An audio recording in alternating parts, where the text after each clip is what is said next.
Salam alaikum à tous. Nombreux sont les gens aujourd'hui qui vivent sans se rendre compte d'une chose. Le temps passe, des milliers de générations d'hommes et femmes ont vécu, les prophètes que Dieu nous a envoyés pour nous rappeler les buts de la vie sont venus, ces messagers nous ont montré l'exemple à suivre. Le dernier, Mohammed sallallahu alayhi wa sallam, nous a laissé le mode de vie parfait à suivre. Il nous a tout dit, tout ce que nous avions besoin de savoir. Il nous a dit beaucoup de choses sur l'avenir, sur ce qu'il se passerait après sa mort. Il nous a prévenus sur les dangers qui viendraient inévitablement, de manière à ce que les musulmans soient prêts et ne soient pas surpris, qu'ils savent à quoi s'attendre pour rester fermes dans leur foi. Dieu ne laisse jamais les croyants dans l'ignorance. Il a transmis à Mohammed sallallahu alayhi wa sallam les signes de la fin des temps. Ne vous rendez-vous pas compte que la mode d'aujourd'hui est l'inverse total de ce que notre prophète nous a dicté de faire? Il nous a recommandé le bien, l'entraide envers les autres, la gentillesse, la douceur, l'aimabilité, la fidélité des maris et épouses, de ne pas être orgueilleux et fiers. Et que voyons-nous aujourd'hui? Le sexe de toutes parts, l'infidélité qui mène à tous ces divorces, le stress des gens. Jamais la population n'a pris autant de médicaments qu'à notre époque. Le nombre de somnifères vendus pour aider les gens à dormir a décuplé. Mais pourquoi? Allah ne nous a pas créés pour passer notre temps à autant travailler, à vouloir avoir autant de désirs matériels qui nous obscurent l'esprit. Les gens sont stressés à cause de leur volonté à gagner toujours plus d'argent.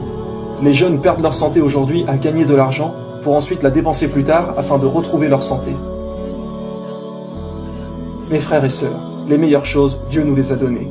L'islam, la santé, un mari, une femme, des frères et sœurs, etc. Regardez les gens aujourd'hui, ils se mettent en colère très rapidement. Les films d'aujourd'hui vous montrent que l'homme fort, c'est celui qui est musclé et qui frappe tout le monde, que la femme bien est celle qui pèse 50 kilos et qui montre son corps à tous les hommes. N'avez-vous pas l'impression d'être des objets? Le prophète Mohammed a dit, le véritable homme fort, c'est celui qui sait contrôler sa colère. L'homme fort, c'est celui qui, quand il a l'occasion de pouvoir frapper quelqu'un, de se venger de quelque chose, il sait se contrôler et ne le fait pas. Peu de gens sont capables de ça aujourd'hui. Qui sait contrôler ses colères? Quelle femme ou homme, lorsqu'il est énervé, est capable de se calmer comme ça? Un homme est venu voir le prophète et lui a demandé un conseil.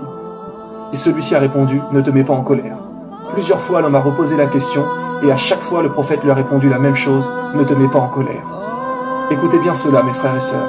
Le messager d'Allah, que la paix et les bénédictions d'Allah soient sur lui, a dit, celui qui est facile à vivre, calme et doux, Allah lui interdit l'entrée en enfer.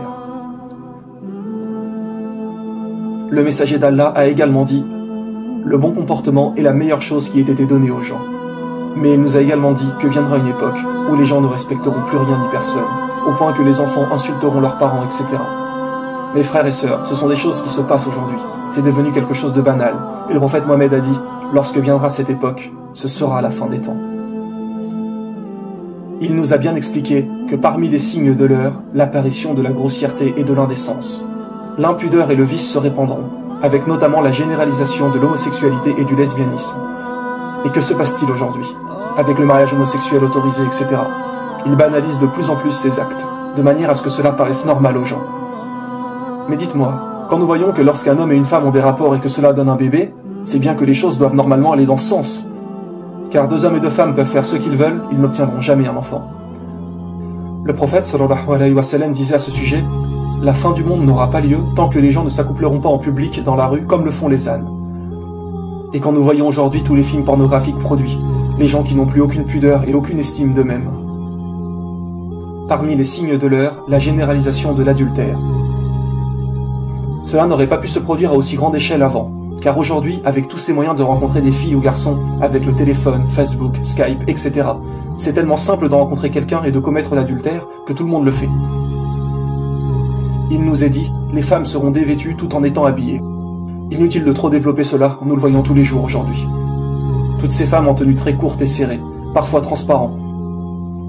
Nous croisons aujourd'hui des femmes en plein hiver avec des mini-jupes. Ils ne se soucient que d'une chose, attirer le regard des hommes. Certains vêtements sont tellement moulants que c'est presque une deuxième peau. Il y aura également à la fin des temps beaucoup d'actes de fornication. Tous les gens coucheront sans être mariés, juste pour le plaisir et s'amuser. Revenez un peu avant. Les gens attendaient presque toujours d'être mariés avant d'avoir des rapports. Les hommes détestaient les femmes qui n'étaient pas vierges. C'était une honte avant de faire cela avant le mariage. Aujourd'hui, il est devenu très difficile de pratiquer correctement sa religion. Les jeunes femmes n'ont pas le droit de porter le voile dans les écoles, on trouve du porc dans de nombreux aliments, les musulmans se font critiquer de partout, etc. Et le prophète a dit, à l'époque de la fin des temps, pratiquer sa religion sera aussi difficile que de tenir une braise dans sa main. Il a dit également que celui qui voudrait pratiquer l'islam avec beaucoup d'assiduité sera considéré comme quelqu'un d'extrémiste. Quand aujourd'hui, vous ne voulez pas écouter de musique, pas boire du tout d'alcool, toujours manger halal, ne pas fréquenter de mauvais endroits, les gens disent très souvent « doucement, il ne faut pas en faire trop non plus, ne sois pas extrémiste ». Eh bien ça, mes frères et sœurs, notre prophète nous l'avait bien également prédit. Parmi les signes de la fin du monde, on accusera l'honnête de trahison et on fera confiance aux traîtres. Et ceux qui gouverneront le monde seront ceux qui le mériteront le moins. Les liens familiaux seront rompus. Quand l'homme obéira à sa femme et se montrera irrespectueux à l'égard de sa mère, quand il favorisera son ami et s'éloignera de son père. Nous le voyons également tous les jours, malheureusement. Les forces de police et de sécurité se multiplieront. Ne voyons-nous pas de plus en plus de policiers autour de nous?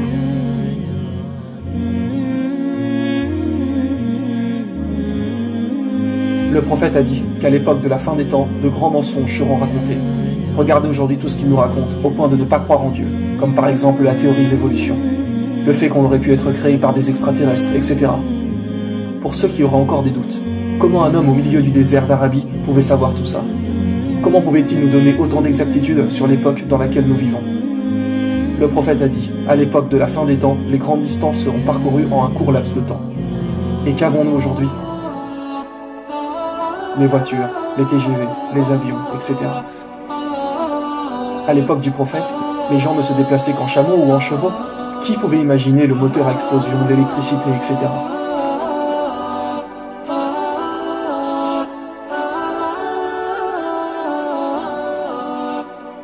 Vous savez, même sans parler de religion, la science nous prouve que nous sommes dans la fin des temps.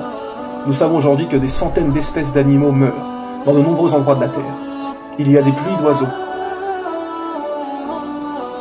des milliers de poissons que l'on retrouve morts à flotter dans l'eau, dû principalement à la pollution. Le réchauffement climatique, 55% de la calotte glaciaire a fondu entre 2003 et 2008. L'économie ne cesse de chuter. Les scientifiques le disent, que la Terre ne pourra pas tenir encore longtemps comme cela. Une guerre est sur le point d'exploser, quand nous voyons ce qui se passe dans les pays arabes, Syrie, Égypte, etc. Et rappelez-vous que jusqu'ici, nous avons mentionné que des signes mineurs.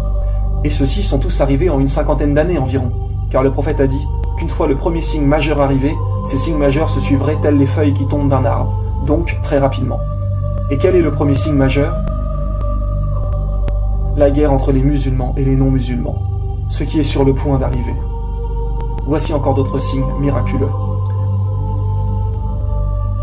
Le prophète a dit que les signes majeurs n'apparaîtront pas avant que des montagnes à la Mecque n'existent plus. Aujourd'hui, avec tous les travaux qui s'y passent, ils ont rasé des montagnes pour construire des bâtiments. Des montagnes qui existaient encore il y a quelques années, qui ne le sont plus aujourd'hui. Qui pouvait savoir il y a 1400 ans que des montagnes seraient détruites? À l'époque, il n'y avait aucune technologie pour faire cela. Les gens auraient pu douter de ce que disait le prophète, mais aujourd'hui, nous avons la preuve de ce qu'il a dit. Il a également mentionné que si vous voyez la Mecque trouée, c'est que la fin des temps est proche. Encore une fois, sans la technologie actuelle, personne n'aurait pu faire des tunnels comme nous le voyons aujourd'hui. Personne n'aurait pu trouer la montagne partout comme cela.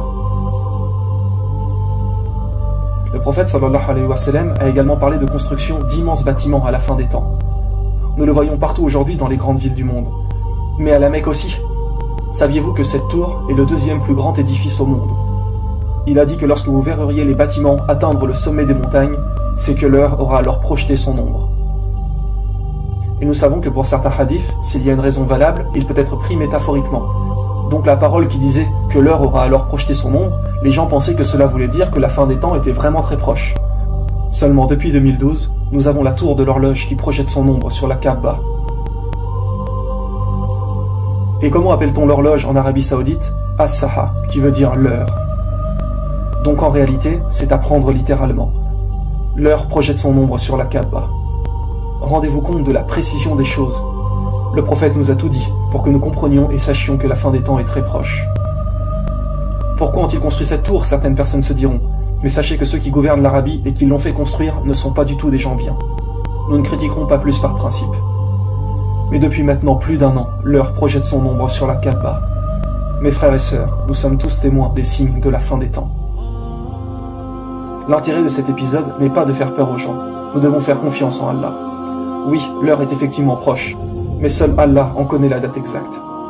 Le but de cet épisode est de vous rappeler que le jour du jugement arrive à grands pas, ainsi que bien évidemment notre mort à tous. Alors mes frères et sœurs, faites le maximum, donnez tout ce que vous pouvez, délaissez vraiment les péchés. Ne nous laissons pas tenter par cette vie qui est sur le point de disparaître.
Salam alaikum à tous et à toutes.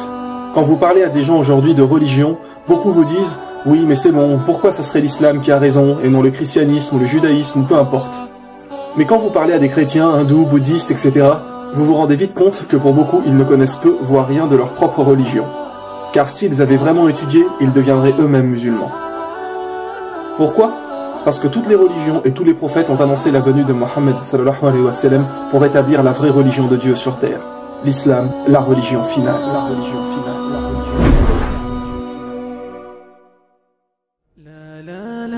Nous avons déjà pas mal parlé de l'annonce du prophète Mohammed sallallahu alayhi wa sallam dans la Bible et la Torah, ainsi que l'interdiction du porc, de l'alcool, du fait de porter le voile, etc. Il est dit dans la Bible qu'une femme doit prier voilée, ou sinon qu'on lui rase les cheveux, et donc qu'il n'est pas condamnable pour une femme d'être sans voile, tout comme dans le Coran. Dans Corinthiens chapitre 11, dans les versets 5 et 6, il est dit « Toute femme au contraire qui prie ou qui prophétise la tête non voilée déshonore son Dieu, c'est comme si elle était rasée. Car si une femme n'est pas voilée, qu'elle se coupe aussi les cheveux. Or, s'il est honteux pour une femme d'avoir les cheveux coupés ou d'être rasée, qu'elle se voile. » Cela pour rappeler que Dieu nous a toujours envoyé une seule et même religion. Une seule et même religion. Une seule et même religion.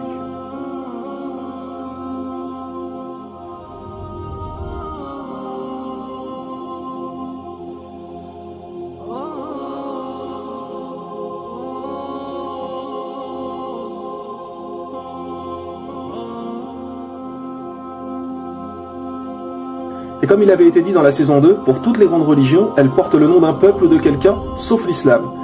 L'islam veut dire faire ce que Dieu nous demande, alors que les autres noms ont été inventés suite à quelqu'un généralement.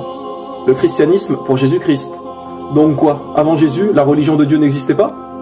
Bien sûr que si, ce n'est que suite à Jésus qu'ils ont inventé le christianisme. Idem pour le judaïsme, le peuple de Judée, l'hindouisme. L'étymologie du mot hindou vient de hindou en langue persane, qui est une rivière qu'ils considèrent comme sacrée. Le nom fait en fait référence au peuple qui vit là-bas. Le bouddhisme avec Bouddha. Le prophète Bouddha, qui en réalité s'appelait Gautama, n'a été appelé Bouddha qu'après sa révélation. Car Bouddha veut dire recevoir une révélation, un éveil. Et aujourd'hui, tout le monde vénère des statues de Bouddha, alors que celui-ci n'a jamais réclamé la divinité. Gautama n'a jamais dit ça. Ce n'est qu'après sa mort que les gens ont commencé à lui vouer un culte. Et si vous étudiez vraiment sa vie et ses enseignements, vous ne verrez pas de différence entre l'islam et le bouddhisme.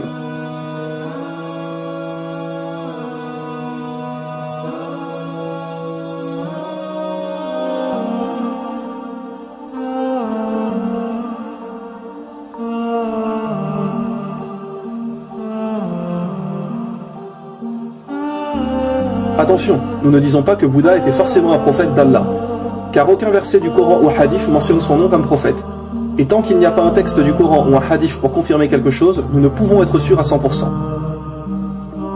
Seulement, nous savons qu'un jour, on a interrogé le prophète Mohammed sallallahu alayhi wa sallam sur le nombre de prophètes, et il a répondu 124 000 prophètes et 315 messagers. Alors maintenant, quelle est la différence entre un prophète et un messager? Un prophète est quelqu'un qui a reçu une révélation, mais qui n'a pas forcément transmis un message. Par exemple, Mohammed sallallahu alayhi wa sallam était un prophète et messager, puisqu'il a reçu une révélation et nous a également transmis le Coran. Idem pour Moïse, qui nous a donné la Torah. Mais un prophète n'est pas forcément un messager. Dieu peut simplement lui parler et lui donner des commandements, sans lui donner un livre à transmettre à son peuple. Mais Allah a dit dans le Coran, à chaque communauté un prophète. Ce qui est bien évidemment juste. Allah n'a jamais laissé une seule communauté sans prophète. Donc peu importe où sur terre et à quelle époque, chaque communauté a eu un prophète pour les guider. Ce qui explique le nombre de 124 000 prophètes.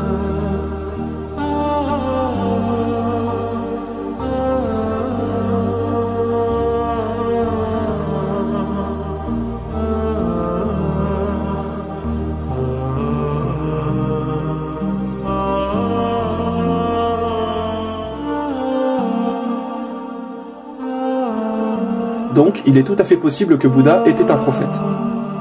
Dans les livres hindous, il est également dit qu'il n'y a qu'un Dieu unique.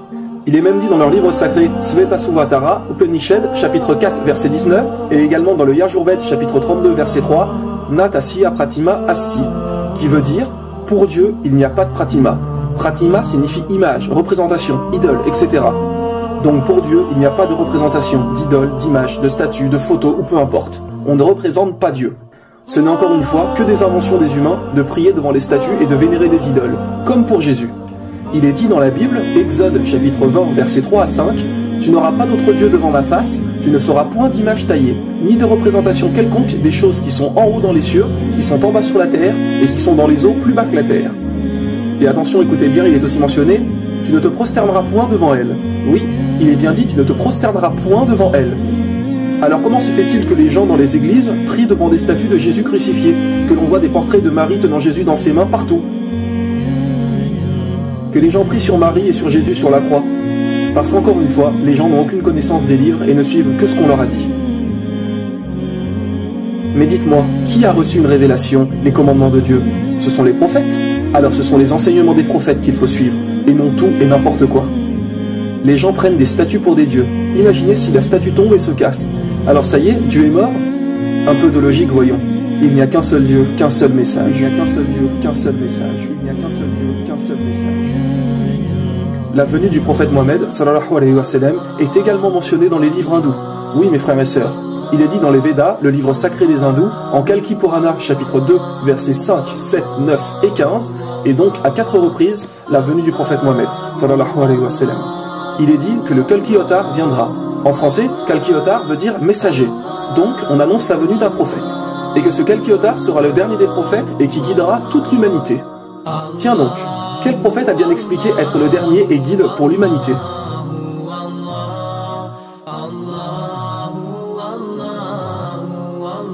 Il est dit que le nom du père de ce prophète serait Vishnuash, qui veut dire serviteur de Dieu. Bien évidemment, il parlait la langue hindoue. Mais si on le traduit en arabe, Vishnuash veut dire Abdallah. Et que veut dire Abdallah? Cela veut dire serviteur de Dieu. Et le père du prophète Mohammed s'appelait Abdallah. Il est également dit dans le livre des hindous que le nom de la mère de ce prophète est Sumati, qui veut dire en français paix et sérénité. Si on traduit Sumati en arabe, cela veut dire Amina. Et tiens donc, comme par hasard, comment s'appelait la mère du prophète Mohammed, sallallahu alayhi wa sallam? Elle s'appelait Amina. Il est aussi dit qu'il recevra sa première révélation dans une grotte. Le prophète Mohammed a reçu la révélation dans la grotte du mont Hira. Qu'il aura 4 grands compagnons, référence sûrement aux 4 califes bien guidés. Numéro 1, Abu Bakr, numéro 2, Omar ibn Khattab, numéro 3, Othman, et numéro 4, Ali. Et il y a encore de nombreuses descriptions de ce dernier prophète, de comment il vivait, ce qu'il mangeait, etc.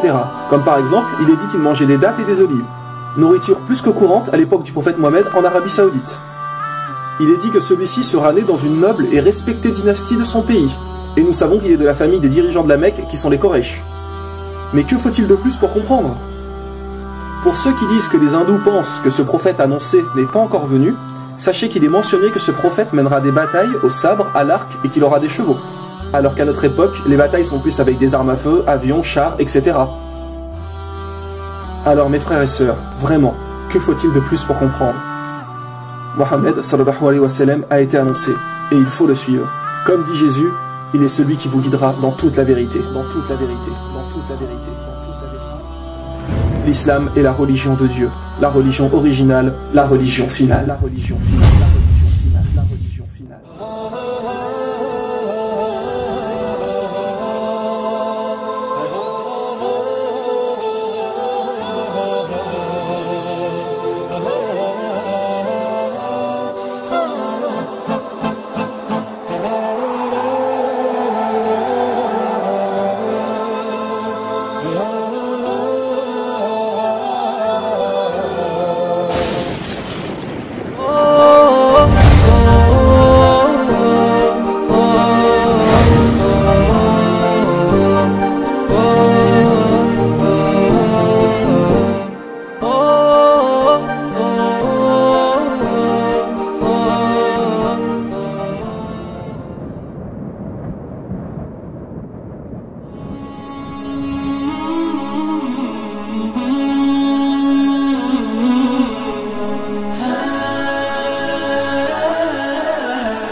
Salam alaikum à tous.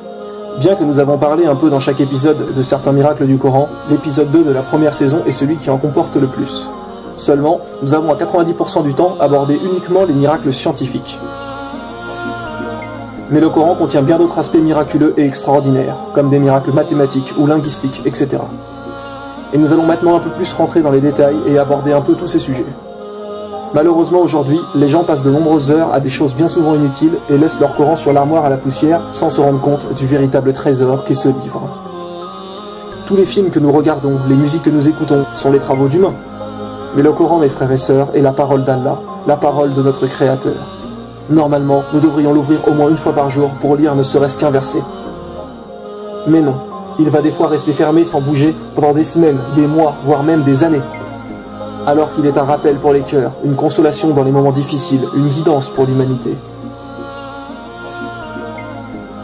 Le Coran est la parole d'Allah, aussi parfaite soit-elle. Ouvrez-le avec humilité pour apprendre. Et ne croyez pas qu'une fois l'avoir lu, vous n'avez plus besoin de le relire. Il contient des miracles, et il est la solution de bien des problèmes. Voici les miracles du livre. Les miracles du livre.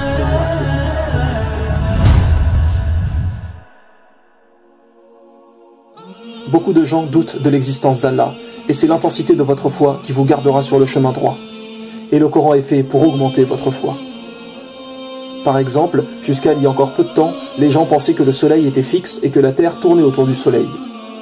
Peut-être que même vous qui regardez cet épisode pensez encore cela. Mais en réalité, nous avons découvert récemment que le soleil n'était pas du tout fixe et qu'il se déplaçait dans l'univers d'une manière bien précise. Et on peut tout à fait dire aussi que le soleil tourne autour de la terre, comme on peut dire que la Terre tourne autour du Soleil. Cela dépend en fait du référentiel choisi, car dans l'espace, il n'y a pas de référentiel absolu. Et ce qui nous intéresse est que pendant longtemps, les gens pensaient que le Soleil était fixe. Seulement, dans le Coran, depuis 1400 ans, il est dit que le Soleil se déplace et vogue dans une orbite bien précise, comme la science le confirme aujourd'hui.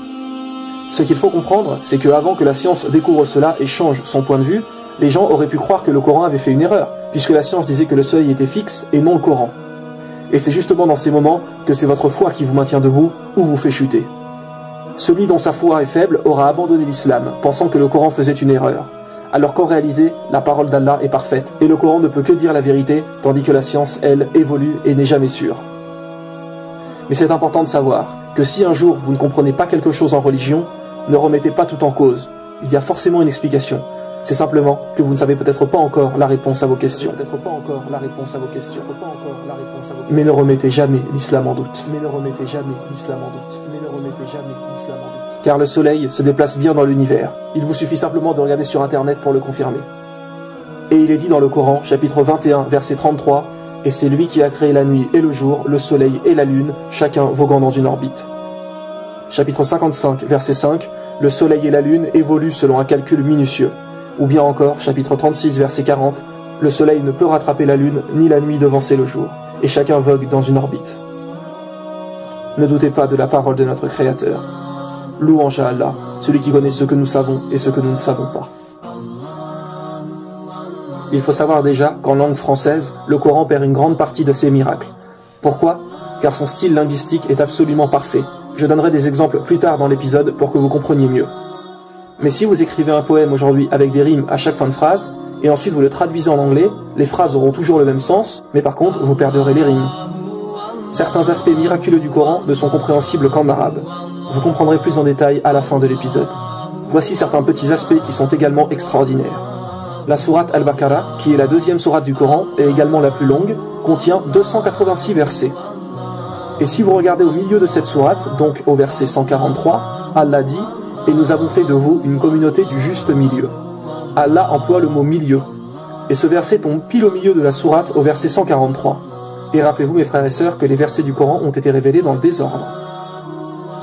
Vous savez qu'il y a plusieurs noms que l'on donne à Allah, comme par exemple le tout miséricordieux, ou l'audient, le créateur, etc. Un de ces noms est l'unique, qui se dit en arabe « Al-Ahad ». Eh bien le mot Al-Ahad est écrit une seule fois dans le Coran. Une seule fois, puis il ne revient jamais. Le mot Al-Ahad, qui veut dire unique, est lui-même unique. Le Coran a été révélé sur une période de 23 ans. Combien y a-t-il de chances de ne pas répéter le même mot sur 23 ans de révélation? Imaginez-vous une personne qui délivre un message pendant 23 années. Quelle est la probabilité qu'il soit capable d'éviter d'utiliser le même mot deux fois?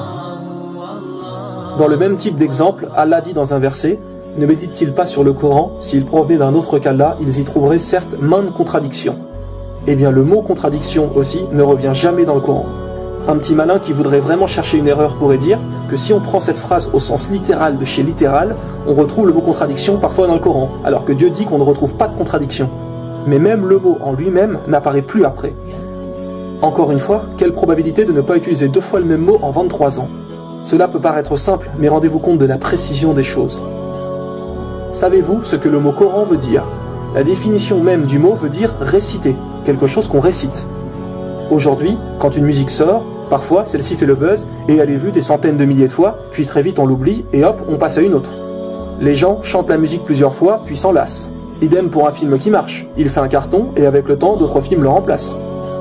Alors que le Coran, depuis plus d'un millénaire, est récité constamment, et aujourd'hui par plus d'1 milliard de personnes. Aucun livre depuis l'histoire de l'humanité a été autant récité.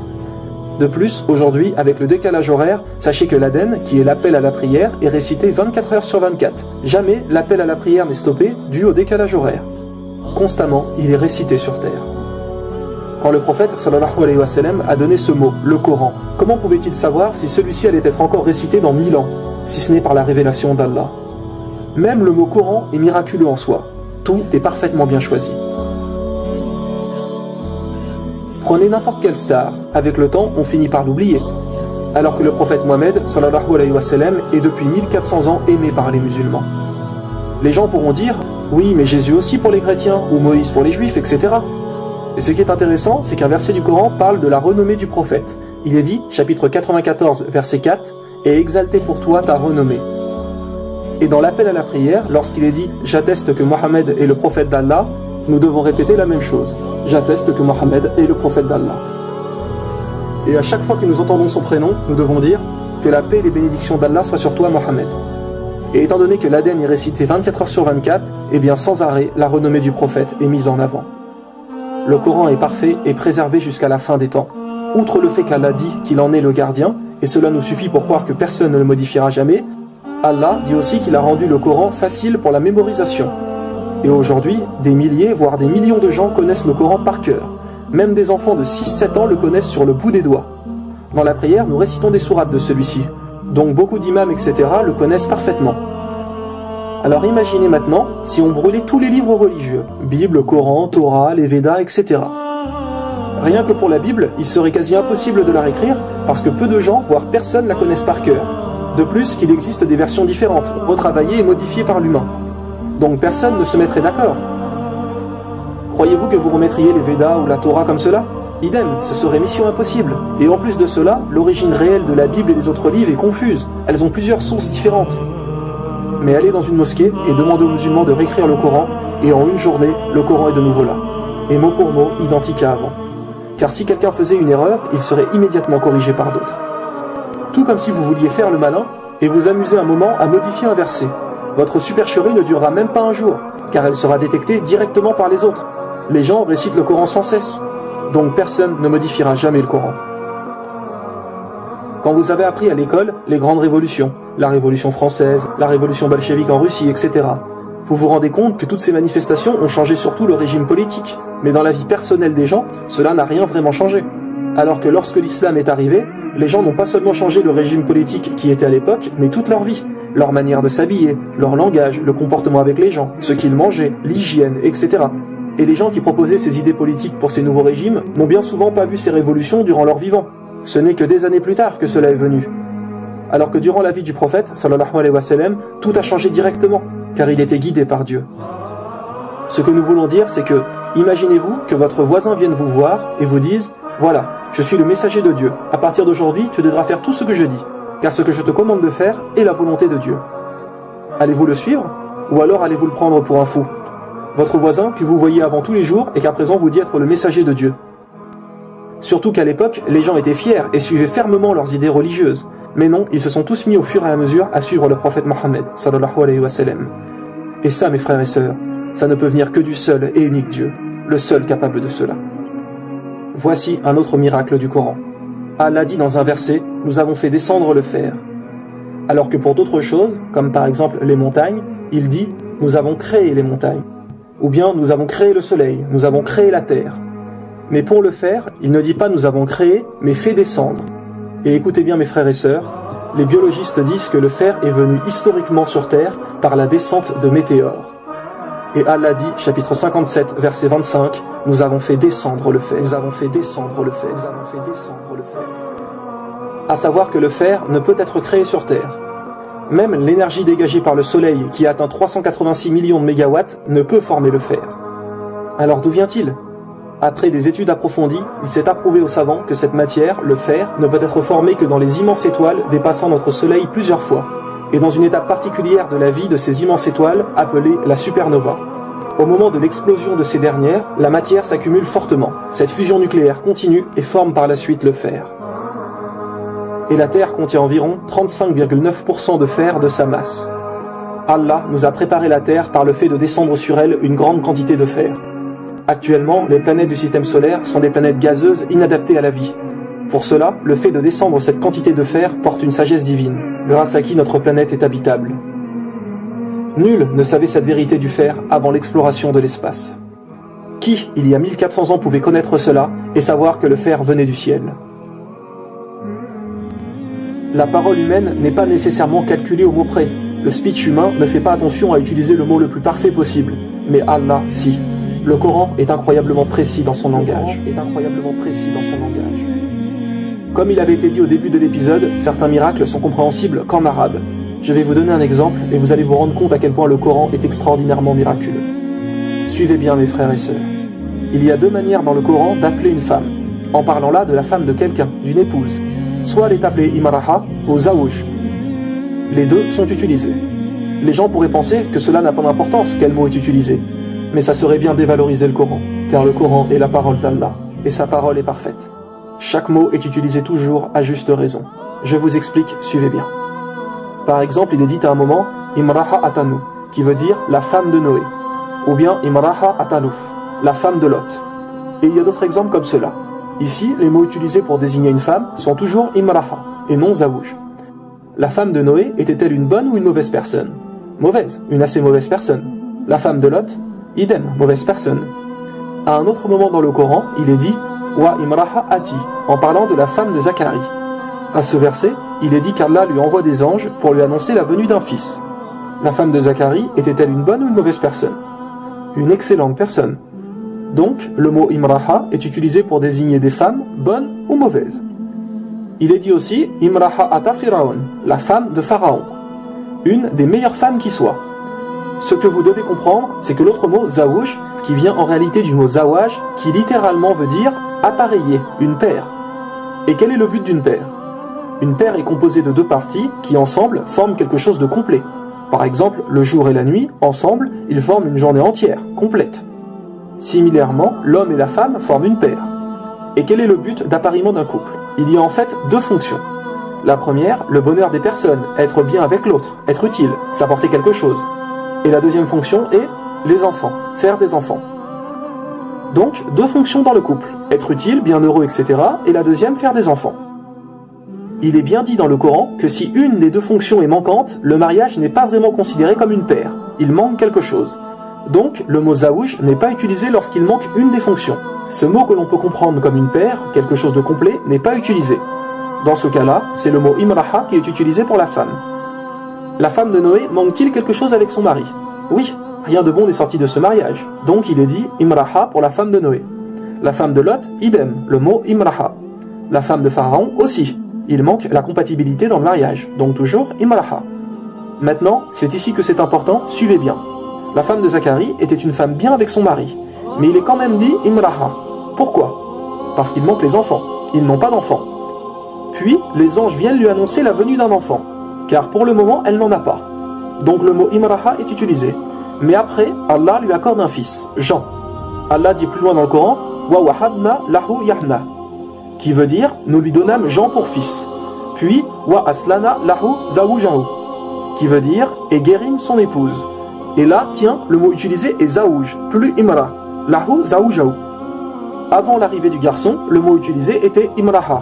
Mais dès que la femme de Zacharie reçoit l'enfant, leur couple est donc complet.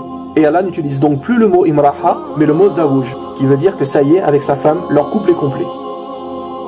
Directement, le mot change, car ce qu'il manquait avant ne manque plus à présent.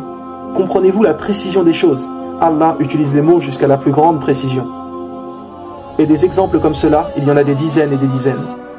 Nous n'avons pas le temps ici de tous les mentionner, mais si vous voulez apprendre vous-même, pour cela, il faut lire le Coran dans sa langue originale.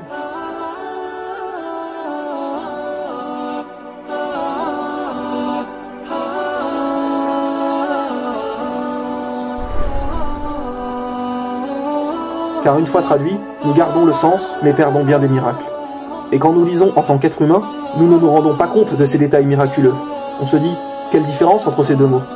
Mais quand Allah parle, tout est le plus parfait possible. Tout est le plus parfait possible. Les prophètes étaient à chaque fois pour une communauté précise, sauf Mohammed, sallallahu alayhi wa sallam, qui est pour tout le monde jusqu'à la fin, puisqu'il est le dernier. Donc avant, les miracles des prophètes, par l'intercession d'Allah, étaient provisoires. Ils étaient visibles sur le moment par leur communauté. Par exemple, Moïse, lorsqu'il a ouvert la mer, à ce moment, les gens ont vu ce miracle de leurs propres yeux. Mais les athées aujourd'hui peuvent dire, qu'est-ce qui nous prouve que c'est vrai? Ou bien le prophète Noé, lorsqu'Allah a tout recouvert d'eau et les a sauvés dans l'arche. Mais pour Mohammed, sallallahu alayhi wa sallam, le prophète doit avoir un miracle qui perdure, qui reste dans le temps, puisqu'il est pour l'humanité jusqu'à la fin du monde. Donc Allah lui a donné le Coran avec des centaines de miracles, de manière à ce que chaque personne puisse se rendre compte soi-même que celui-ci est miraculeux et provient d'Allah. Et également que le Coran reste inchangé jusqu'à la fin.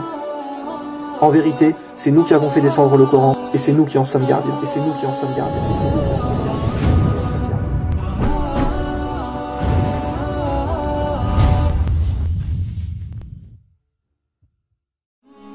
Allez-vous laisser votre Coran sur votre armoire sans le lire? Allez-vous, pour ceux qui ne l'ont jamais lu, continuer votre vie sans vous le procurer? Ce sont les paroles d'Allah, et sachez que des bonnes actions vous sont données à chaque fois que vous le lisez. Réfléchissez bien.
Salam alaikum à tous.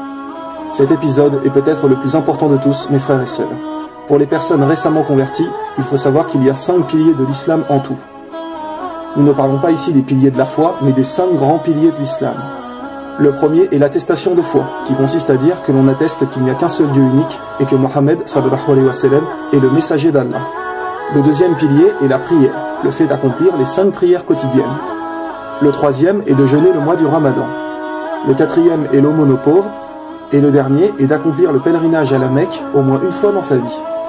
Vous allez à présent vous rendre compte de l'importance des récompenses cachées et des secrets qu'il y a derrière tout ça. Voici le secret des piliers, le secret des piliers, le secret des piliers.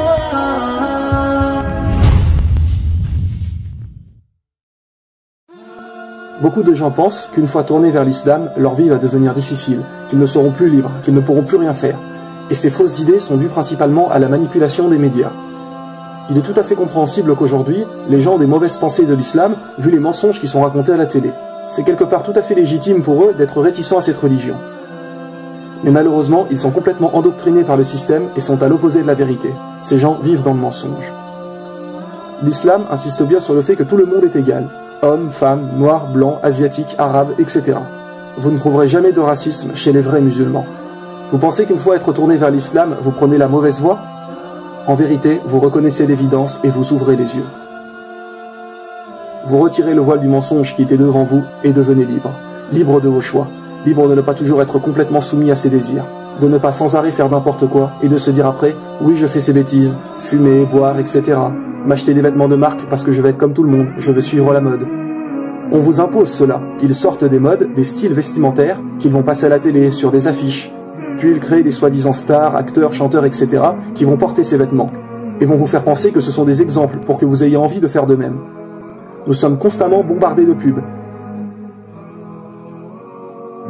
Le fait de justement vous imposer cela a pour but de vous donner une fausse importance.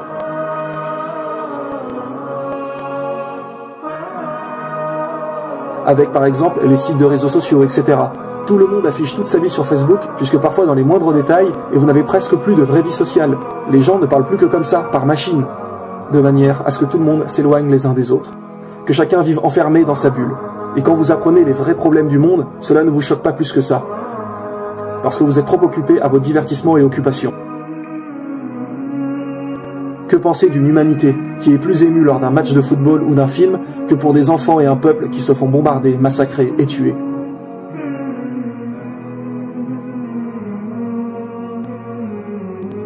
Les gens vivent comme à la télé, s'habillent comme à la télé, mangent comme à la télé. Mes frères et sœurs, vous êtes la réalité, et la télé l'illusion. Vous êtes la réalité, et la télé l'illusion. Au nom d'Allah, réveillez-vous. Au nom d'Allah, réveillez-vous. Au nom d'Allah, réveillez-vous. Sachez qu'une fois que vous mentionnez l'attestation de foi, Allah vous pardonne tous vos péchés antérieurs, car ils étaient faits quelque part par ignorance, hors de l'islam. Mais rappelez-vous que plus tôt vous vous convertirez, plus vous aurez du temps dans votre vie pour commettre des bonnes actions, aider des gens, prier, conseiller vos proches à se tourner vers l'islam. Sachez qu'aucune action n'est négligeable. Le travail d'un musulman est constant. Vous voyez une personne âgée qui a du mal à porter ses courses, aidez-la.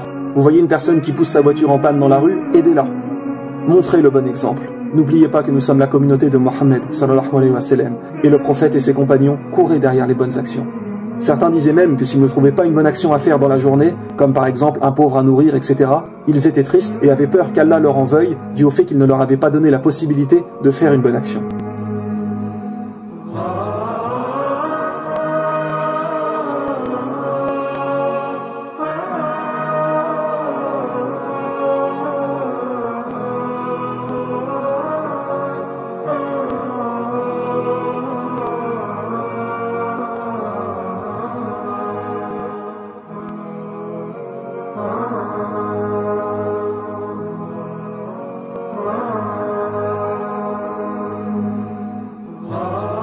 Une fois l'attestation faite, efforcez-vous de ne plus vous mettre en colère, de ne plus jamais mentir. Le prophète sallallahu alayhi wa sallam a dit « Dites la vérité, même si elle est amère. Œuvrez au maximum dans le bien pour avoir, Inch'Allah, les meilleurs niveaux du paradis. Car le paradis se mérite, alors consacrez le plus de temps à faire le bien. » Beaucoup de gens négligent malheureusement le second pilier qui est la prière. Pour beaucoup de musulmans, c'est juste « je ne mange pas de porc et je jeûne le mois de Ramadan ». Beaucoup font juste cela parce que c'est une habitude et puis voilà. Ce n'est pas tellement pour la religion, mais par tradition. Alors que la prière, mes frères et sœurs, est ce qui vous maintient debout. Elle renferme tant de bonheur. Quand on prie avec crainte d'Allah et espoir de sa miséricorde, il y a un véritable bien-être lors de la prière. Saviez-vous qu'au jour du jugement, la toute première chose qui vous sera demandée sera la prière? Avez-vous prié? Alors voulez-vous commencer votre jugement correctement ou voulez-vous déjà débuter avec un manque plus que crucial? Mes frères et sœurs, la prière est le seul pilier de l'islam qui vous rattache à Allah tous les jours. En y réfléchissant, l'attestation de foi, il faut la dire une fois dans sa vie et puis c'est fait, même s'il est tout à fait possible de le redire et c'est d'ailleurs bien évidemment conseillé. Mais une fois qu'on l'a dit, ça y est, le premier pilier est rempli. Aux yeux d'Allah, nous sommes musulmans. Le ramadan ne dure qu'un mois dans l'année, l'aumône ne se fait pas non plus tous les jours, et le pèlerinage doit se faire minimum une fois dans sa vie. Mais quel est le seul pilier qui vous rattache vraiment à Allah tous les jours? La prière. 5 fois par jour, cela vous met en contact avec Allah. Beaucoup de gens demandent « Comment puis-je ne plus commettre de péché ?» Eh bien voilà la réponse, la prière. La prière est l'acte qui vous permet de ne plus commettre de péché. Car quand on la fait 5 fois par jour assidûment, à l'heure, avec sincérité, on pense sans cesse à Allah. Et si on est vraiment sincère avec nous-mêmes, à force de prier, nous allons culpabiliser et arrêter les péchés. C'est votre vie qui doit tourner autour de la prière et non l'inverse. C'est votre vie qui doit tourner autour de la prière et non l'inverse. C'est votre vie qui doit tourner autour de la prière et non l'inverse. On doit adapter sa vie aux prières et non adapter ses prières à sa vie. Allah a dit dans le Coran, chapitre 29, verset 45, « En vérité, la prière préserve de la turpitude et du blâmable. Le rappel d'Allah est certes ce qu'il y a de plus grand. Le rappel d'Allah est certes ce qu'il y a de plus grand. Le rappel d'Allah est certes ce qu'il y a de plus grand. » Parmi les actes les plus aimés d'Allah, le prophète sallallahu alayhi wa sallam a dit que tu fasses la prière en son temps. Parce qu'en fait, cela signifie que c'est Allah qui compte le plus à vos yeux. Peu importe ce que tu es en train de faire à ce moment, tu le délaisses pour la prière. Donc, quoi qu'était ton occupation, Allah passe devant celle-ci. Allah passe devant celle-ci. Passe devant celle-ci. Beaucoup de gens, malheureusement, font leur prière sans véritable concentration. Ils voient ça comme une contrainte et essayent de la faire la plus vite possible pour s'en débarrasser. Et c'est justement pour ça qu'ils ne trouvent pas de vraie spiritualité et de plaisir. À regarder certaines personnes faire la prière, on dirait qu'ils font presque du sport, tellement ils vont vite. Et puis vous avez tendance à aller tellement vite que bien souvent vous avez encore la tête à ce que vous faisiez avant. Par exemple, vous étiez en train de jouer à un jeu précédemment, ou bien vous étiez en train de travailler, et là vous arrêtez et vous allez prier immédiatement. Et finalement, bien souvent, vous avez encore la tête au travail. Vous récitez les paroles de la prière, mais votre tête pense encore à ce qu'elle faisait avant.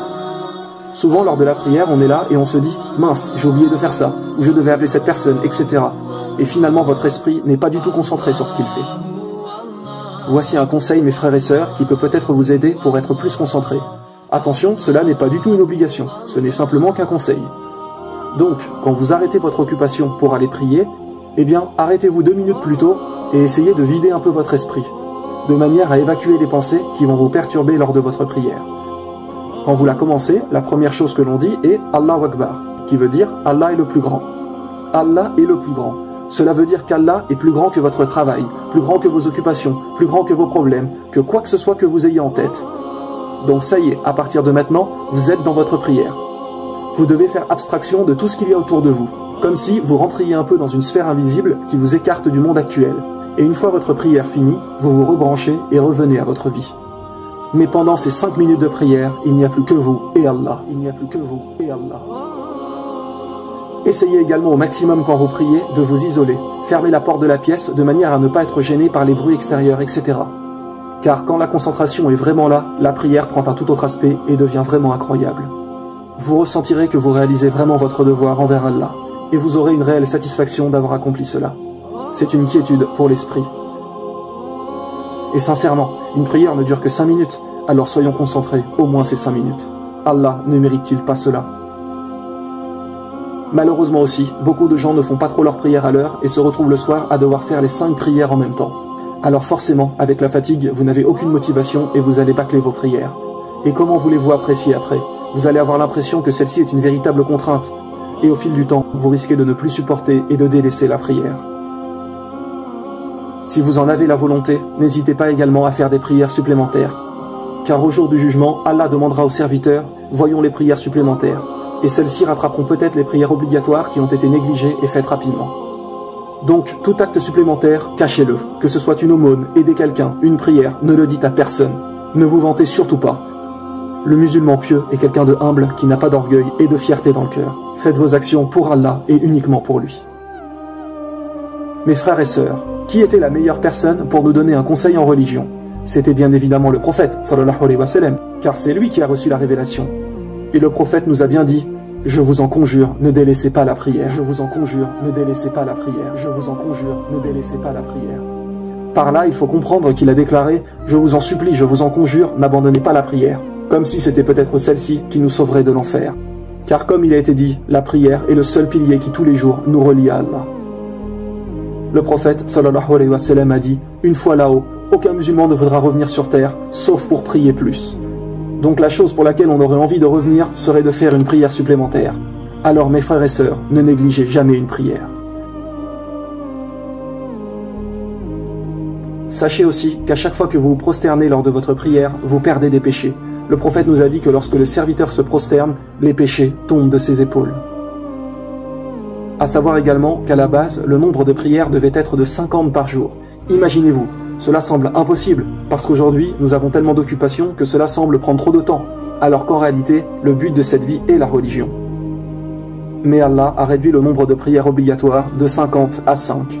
Si je vous dis cela, c'est parce que toute personne qui prie ces 5 prières obligatoires à l'heure aura la récompense de 50 prières. Mais uniquement si les 5 prières sont faites à l'heure. Regardez à quel point Allah donne des récompenses immenses à celui qui cherche à être pieux. Donc vraiment, comme le meilleur des hommes l'a dit, je vous en conjure, ne délaissez pas la prière. Elle était aussi la dernière action recommandée par le messager d'Allah avant sa mort.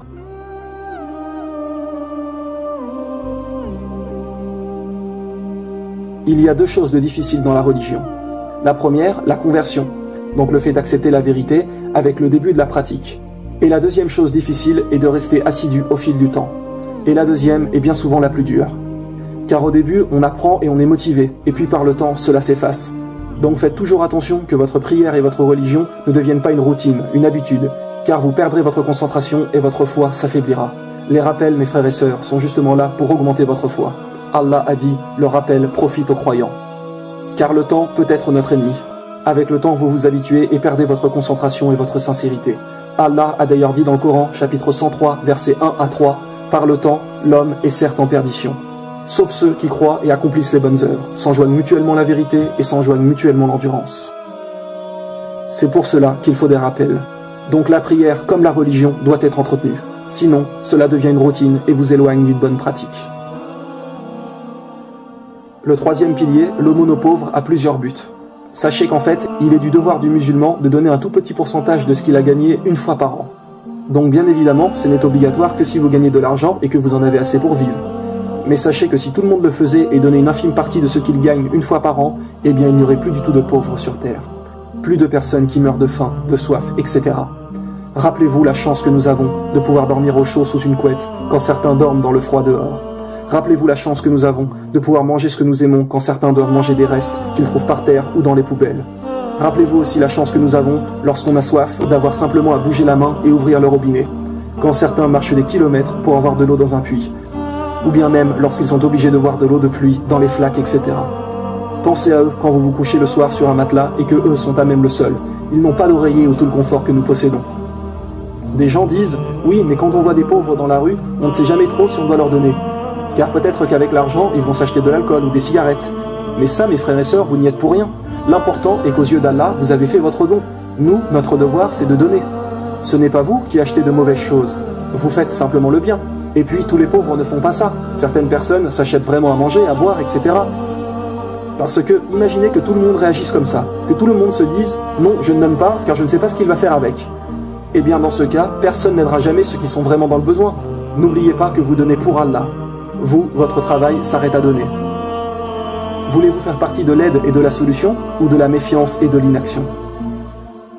Sachez que nous allons, Inch'Allah, peut-être bientôt commencer une aide humanitaire. Nous sommes en contact avec des zones en Afrique où vivent des gens qui sont dans un profond besoin. Et donc, nous organiserons des collectes de dons par Internet à qui voudra participer. Nous allons bientôt, Inch'Allah, nous rendre sur place et tout filmer, pour que vous puissiez vous rendre compte de vos propres yeux de la difficulté que vivent ces gens. Et comme nous savons que beaucoup de personnes disent qu'ils ne savent pas souvent à qui faire une aumône, eh bien nous allons peut-être vous donner l'occasion, Inch'Allah, de réaliser cela. De plus que, comme il est dit, tout sera filmé. pour que vous vous rendriez bien compte des personnes que vous aidez. Nous vous tiendrons au courant de tout, Inch'Allah. Mais il est de notre devoir d'aider au maximum ceux qui sont dans le besoin. Alors mes frères et sœurs, quand vous voyez des pauvres dans la rue, n'hésitez pas à donner un peu. Ne serait-ce qu'1 ou 2 euros. Chacun fait en fonction de ce qu'il a. Mais ne négligez pas d'aider quelqu'un. Le musulman a la responsabilité d'aider son prochain. Le musulman a la responsabilité d'aider son prochain. Le musulman a la responsabilité d'aider son prochain. Et toujours, lorsque vous donnez, faites en sorte de ne le dire à personne. Vous donnez pour Allah.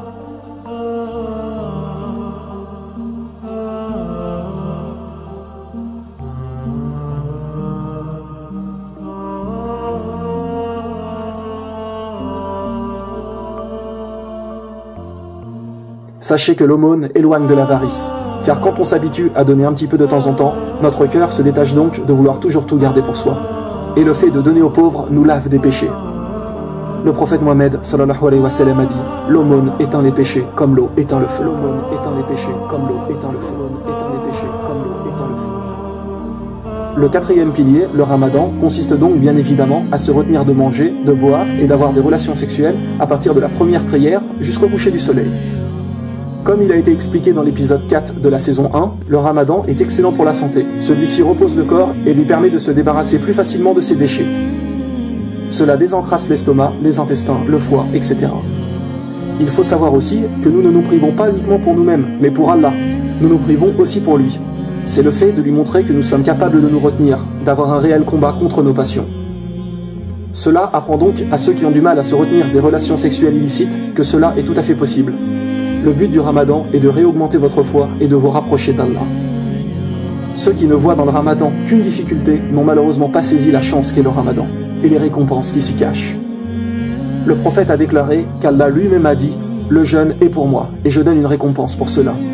Un homme abandonne sa passion sexuelle, sa nourriture et sa boisson par amour pour moi. » Le prophète sallallahu alayhi wa sallam a également dit que le jeûne est un bouclier contre l'enfer. Mes frères et sœurs, comprenez bien ces mots. À quoi sert un bouclier? À se protéger, non? Donc jeûner vous protège de l'enfer. Jeûner vous protège de l'enfer. Rappelez-vous aussi de l'épisode que nous avons fait sur la vie après la mort, qui est un des 2 bonus de la saison 1. Rappelez-vous qu'il y a une des portes du paradis qui est uniquement destinée aux jeûneurs. Imaginez-vous là-haut et regardez devant vous des gens y rentrer et avoir une récompense inimaginable, tandis que vous n'y rentrez pas. Tout ça parce que vous avez été trop faible, trop soumis à vos désirs physiques, et donc que vous n'avez pas jeûné. Perdre cette immense récompense juste pour ça, parce que vos passions ont pris le dessus sur votre raison. Parce que vos passions ont pris le dessus sur votre raison. Rappelez-vous la différence entre les animaux et l'homme. Nous avons l'intelligence, alors ne nous comportons pas comme des animaux à suivre ses instincts. Rappelez-vous de la comparaison qu'Allah nous a donnée. Il nous est expliqué que l'être humain peut être mieux qu'un ange ou pire qu'un animal. Pourquoi? Parce que nous avons le choix sur terre, nous avons le libre arbitre. Un ange, lui, est obligé d'obéir à Allah, il ne peut faire du mal. Et un animal, lui, suivra toujours son instinct. Il ne changera pas dans sa tête. Il est plus ou moins programmé comme cela et ne change pas. Donc un homme qui suit sans cesse ses passions sans réfléchir est pire qu'un animal, car il avait la possibilité de réfléchir, mais ne l'a pas fait.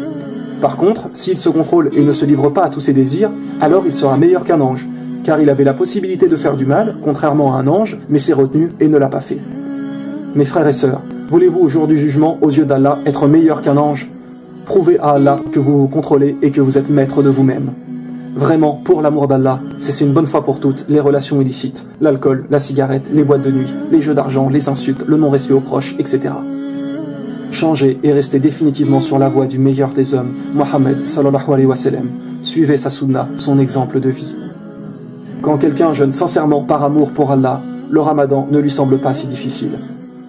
Et pour répondre à toutes les personnes qui disent que ce n'est pas bien, car quand on est malade, on ne peut pas prendre de médicaments, etc., sachez bien qu'il ne faut pas jeûner lorsque l'on est malade. Le jeûne n'est obligatoire que lorsque nous sommes en condition de le faire. Allah nous a bien évidemment permis de rompre le jeûne lorsqu'on ne se sent pas bien, que l'on est malade, etc.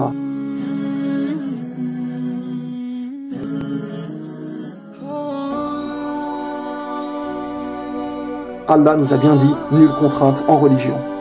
Il est également dit dans le Coran, chapitre 2, verset 185, Allah veut pour vous la facilité, il ne veut pas la difficulté pour vous. Il y a énormément d'autres récompenses derrière ce mois de Ramadan, et les gens ne s'en rendent pas compte, car le prophète a dit, si seulement ma communauté savait ce qu'est le Ramadan, elle aurait souhaité que toute l'année soit Ramadan. Le tout dernier pilier est donc le pèlerinage à la Mecque. Tout musulman qui a une foi sincère rêve d'y aller un jour. Avant de commencer et d'expliquer, sachez que comme pour le ramadan, le pèlerinage à la Mecque n'est obligatoire si et uniquement si vous en avez les capacités physiques et financières. Donc quiconque n'a pas assez d'argent pour faire le voyage ou n'en est pas capable physiquement n'a pas à le faire. Maintenant, n'oubliez pas qu'Allah sait ce qu'il y a dans votre cœur et sait réellement qui n'a pas les moyens de réaliser le pèlerinage. C'est en grande partie à la Mecque, mes frères et sœurs, que le prophète a vécu. C'est là-bas même que celui-ci priait et expliquait l'islam aux gens. Lorsqu'on fait le pèlerinage, tout le monde doit être habillé de la même manière. Il n'y a plus de pauvres ou de riches, on ne les différencie plus. C'est comme on pourrait dire une parcelle de l'au-delà. Il y a une sensation indescriptible de lorsque vous arrivez et que vous voyez la Kaaba et ces millions de gens qui viennent de toute la planète pour venir remercier notre Créateur. C'est de notre devoir de nous y rendre au moins une fois. Et la récompense qui est derrière est incroyable. Le prophète a dit que parmi les meilleures actions que l'on puisse faire, il y a le fait de faire un pèlerinage sincère envers Allah. Attention, écoutez bien mes frères et sœurs. Le prophète sallallahu alayhi wa sallam a dit « Le pèlerinage sincère n'a d'autre récompense que le paradis. » Il a également dit « Celui qui accomplit le pèlerinage sans proférer des paroles obscènes ni commettre des actes indécents sort de son pèlerinage aussi innocent que le jour de sa naissance. » Et comment sortons-nous le jour de notre naissance? Sans aucun péché. Cela veut dire que le pèlerinage nous lave de tous nos péchés. Maintenant attention, sachez qu'Allah ne donne pas forcément l'occasion à tout le monde d'aller au pèlerinage. C'est quelque chose qui se mérite, et ces récompenses ne sont valables qu'à ceux qui sont bien évidemment sincères dans leur foi. Pas à ceux qui viennent réaliser leur pèlerinage en vitesse, sans concentration, et repartent dans leur pays recommencer leurs péchés.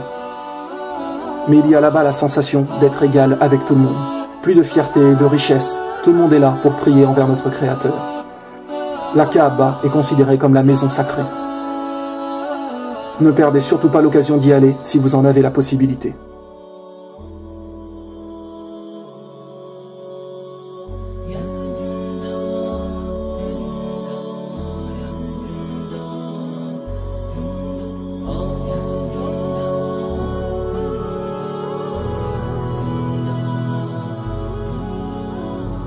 Maintenant, pour terminer ce dernier épisode de la Voie éternelle, je souhaiterais partager avec vous ce rappel.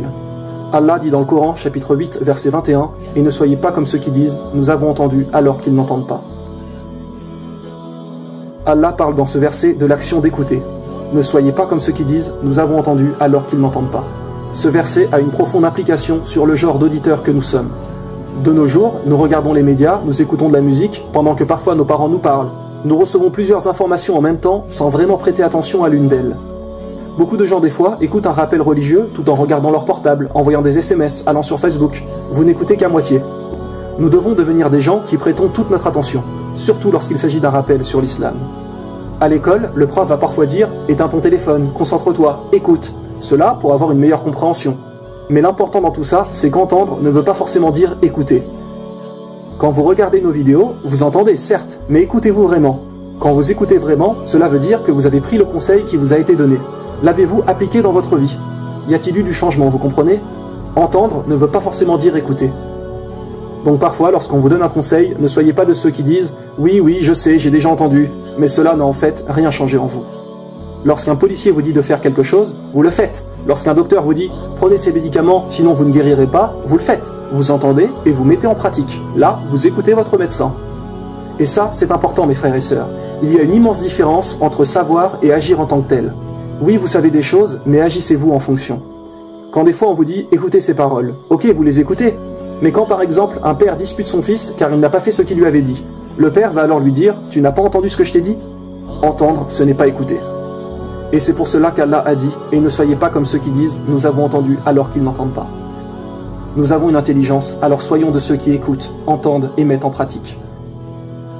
Soyons de ceux qui servent à apprendre aux autres. Le messager d'Allah, sallallahu alayhi wa sallam, a été envoyé pour l'humanité entière. Mais une fois sa vie terminée, c'est à nous de transmettre ce que le prophète a dit. Allah nous a laissé le Coran et le préserve pour l'humanité. Mais l'islam repose aussi sur la sunna du prophète. Et le prophète n'était pas immortel. Nous avons tous un rôle à jouer. Donc le jour du jugement, lorsqu'Allah demandera au prophète « As-tu transmis ton message ?» Il dira « Oui, je l'ai fait ». Puis Allah demandera aux futures générations comme la nôtre s'ils ont reçu le message, et il se peut que certains disent non. Et qui sera alors entre les deux? Nous. Puis Allah se tournera donc vers nous, les musulmans, et dira « Avez-vous transmis le message de votre messager ?» Et qu'aurons-nous comme réponse? On était plutôt occupés, on n'avait pas trop le temps, on regardait la télé, l'ordinateur, l'iPhone, etc.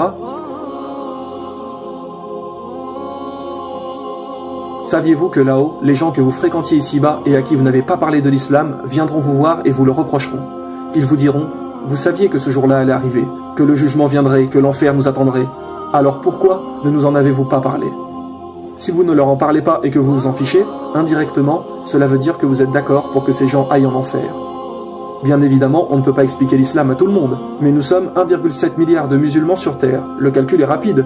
Si chaque musulman guidait ne serait-ce que 2 ou 3 personnes, eh bien l'humanité entière pourrait être sauvée. Donc n'hésitez pas à parler aux gens de l'islam, et toujours de la manière la plus convenable possible.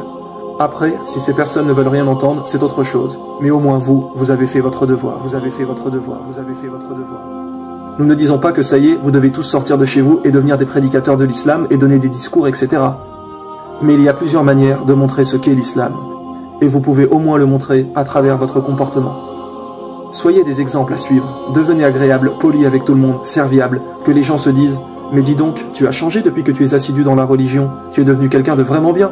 Et là, à ce moment, soyez fiers de répondre « Oui, car c'est ma religion qui me le demande. C'est ça l'islam ». Et ça, mes frères et sœurs, cela fait réfléchir les gens.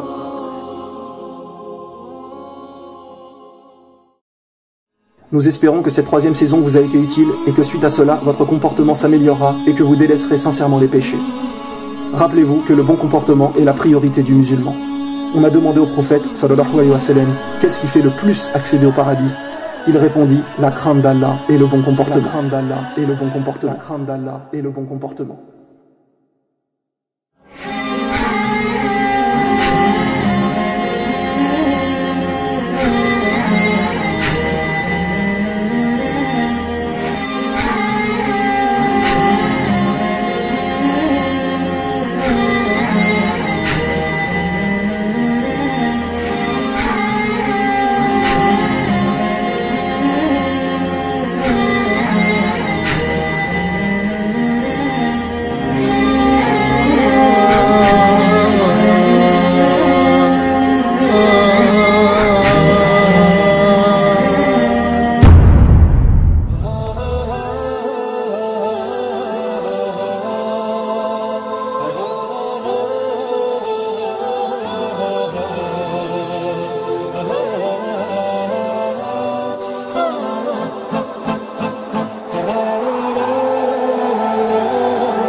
Salam alaikum à tous. Le sujet qui est traité aujourd'hui fait beaucoup débat de nos jours. La musique est-elle autorisée, plutôt déconseillée ou interdite? Avant de rentrer dans les détails, nous allons tout de suite mettre les choses au clair pour lever tous les doutes. La musique est 100% interdite, illicite. Il est interdit d'en écouter. Alors pourquoi? Pourquoi la musique serait-elle interdite? Vous savez que l'islam est la religion de Dieu, et que si celui-ci a interdit la musique, c'est qu'il y a une raison. Car si Dieu nous interdit une chose, c'est que celle-ci est forcément mauvaise pour nous. Et s'il nous l'autorise, c'est que celle-ci est bonne pour nous. Et ça, c'est quelque chose que beaucoup de gens ont du mal à accepter. Pourquoi la musique serait-elle interdite? Quel mal y a-t-il là-dedans? Il faut déjà savoir que seules les musiques avec des instruments sont interdits. Les chants avec des voix humaines uniquement sont autorisés. C'est pour cela que nos vidéos ne comportent que des musiques avec des voix seulement. Vous allez à présent vous rendre compte à quel point la musique peut être dangereuse. Voici le danger de la musique. Le danger de la musique. Le danger de la musique. Le danger de la musique.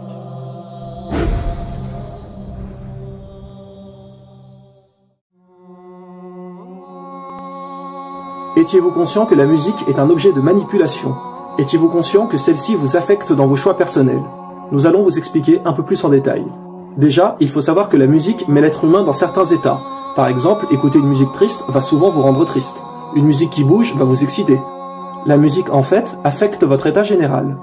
Par exemple, nous connaissons une personne qui nous appelait fréquemment et qui nous parlait de suicide. Et devinez quoi? À chaque fois, nous entendions que cette personne écoutait en fond les musiques tristes du film Titanic.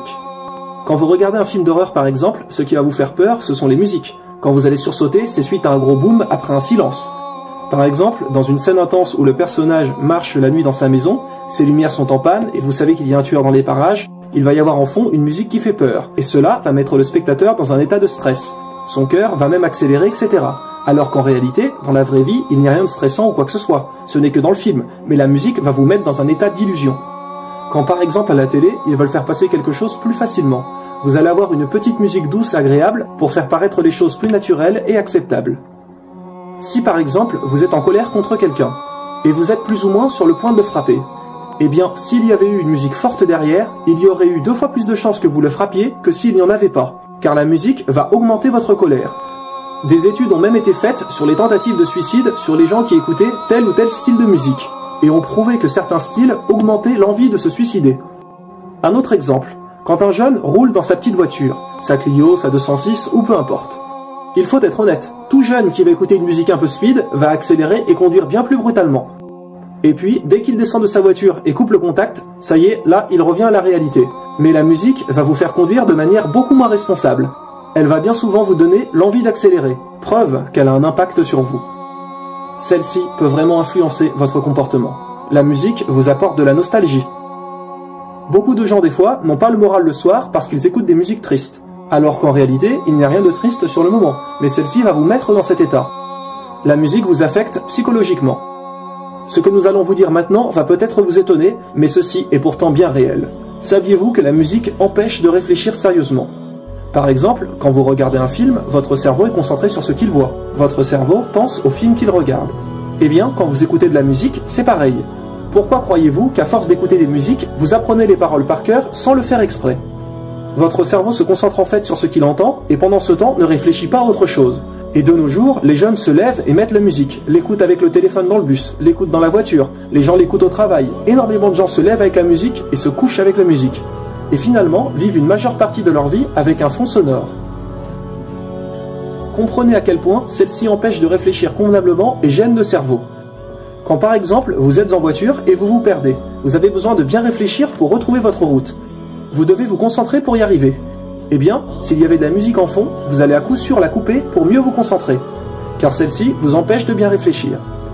Le meilleur moyen pour réfléchir sérieusement à quelque chose, c'est de n'avoir aucun son autour de vous, car votre cerveau peut se concentrer vraiment. Sinon, celui-ci est constamment dérangé sur ce qu'il entend.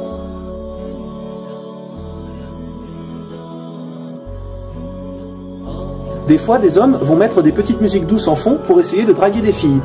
Ou bien dans des soirées, des musiques de discothèque pour mettre à l'aise les femmes, et donc leur faire baisser leur garde. Regardez en boîte de nuit comment les gens dansent. Sans musique, personne ne danserait, les gens n'oseraient pas. Ils ont besoin de cette musique qui va les affecter physiquement pour ne plus trop réfléchir et pouvoir plus ou moins se lâcher et être à l'aise. Beaucoup de gens, avec des musiques de discothèque en fond, vont aller draguer.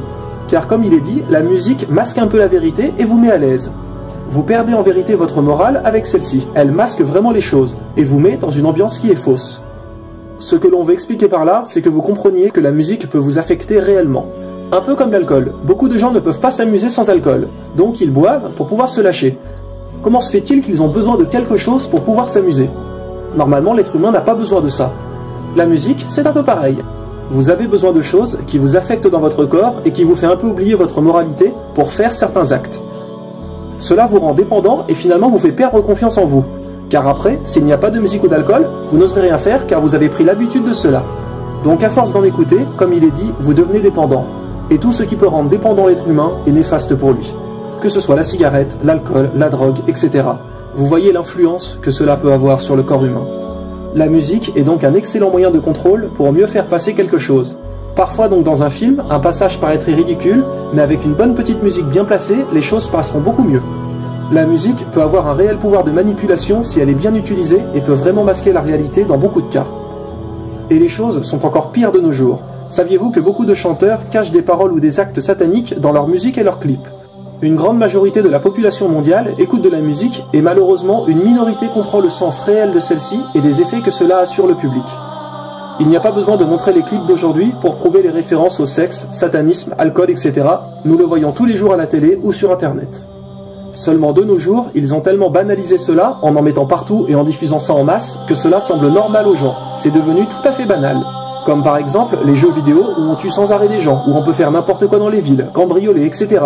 Les jeunes d'aujourd'hui passent leur temps à jouer à ces jeux qui diffusent ces messages, à regarder des films qui diffusent ces messages, à écouter de la musique qui diffuse également ces messages.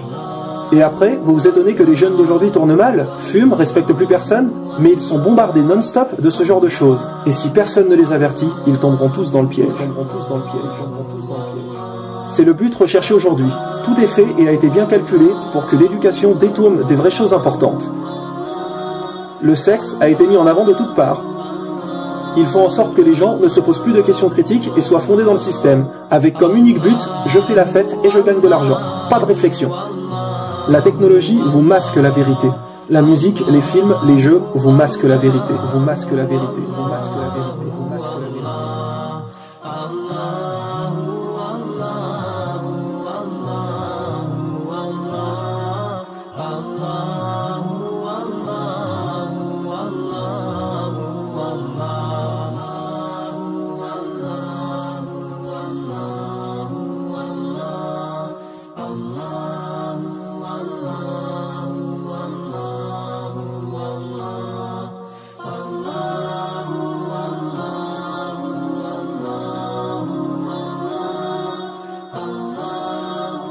Et vous pensez que la musique, tous ces films où il y a des scènes obscènes, ces jeux vidéo, etc. ne sont rien du tout, ne vous affectent pas? Bien au contraire. Mais comme ils sont utilisés de manière très intelligente et présentés comme des loisirs, les gens n'y voient que du feu. Un grand homme a dit un jour, il y a deux amours qui ne peuvent pas cohabiter dans le même cœur. L'amour du Coran et l'amour de la musique. L'un chassera l'autre. Et c'est valable pour toutes les autres choses. Vous ne pourrez pas à la fois aimer ce que Dieu nous demande et à la fois aimer ce que Dieu nous interdit et que le diable vous pousse donc à commettre. Prenez bien conscience de ces choses-là. Comment se fait-il que nous entendions de telles paroles dans nos musiques aujourd'hui? Par exemple, Marilyn Manson, dans son album Antéchrist Superstar, il est dit « Le moment est arrivé, c'est clair, notre Antéchrist est presque là, c'est fait ». Ou bien Eminem « Mon âme est possédée par ce diable ».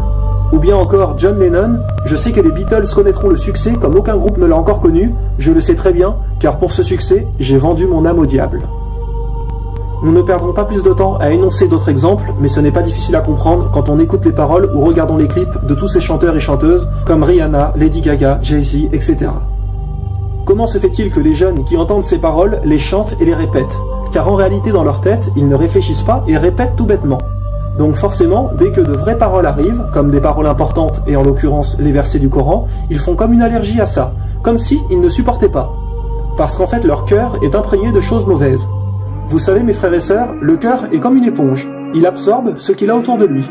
Donc notre cœur peut être noir ou blanc selon ce que vous lui donnez. Vous voulez laver votre cœur, entourez-le de bonnes choses, du Coran, de prières, etc. Et il absorbera et s'imprégnera de ça. Mais si vous écoutez et regardez constamment des choses obscènes, votre cœur s'imprégnera donc de ça et s'attachera à ces choses puisqu'il en est complètement imbibé. Et vous aurez l'impression d'aimer les péchés, en vous disant que ce n'est pas si grave que ça. Vous croyez que ces choses sont un bien alors qu'elles sont un mal pour vous. Et d'ailleurs Allah nous le dit bien dans le Coran, chapitre 2, verset 216. Il se peut que vous ayez de l'aversion pour une chose alors qu'elle vous est un bien, et il se peut que vous aimiez une chose alors qu'elle vous est mauvaise. C'est Allah qui sait alors que vous ne savez pas.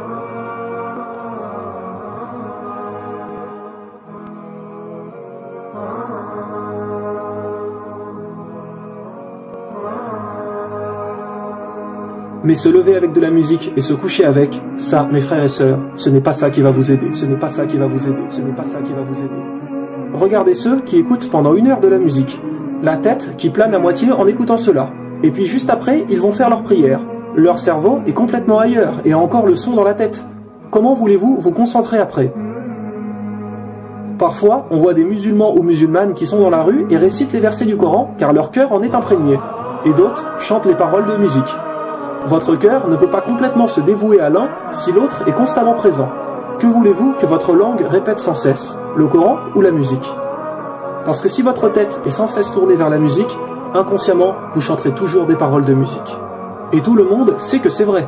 Qui n'a pas chanté sans faire exprès comme ça des paroles qui lui venaient à l'esprit?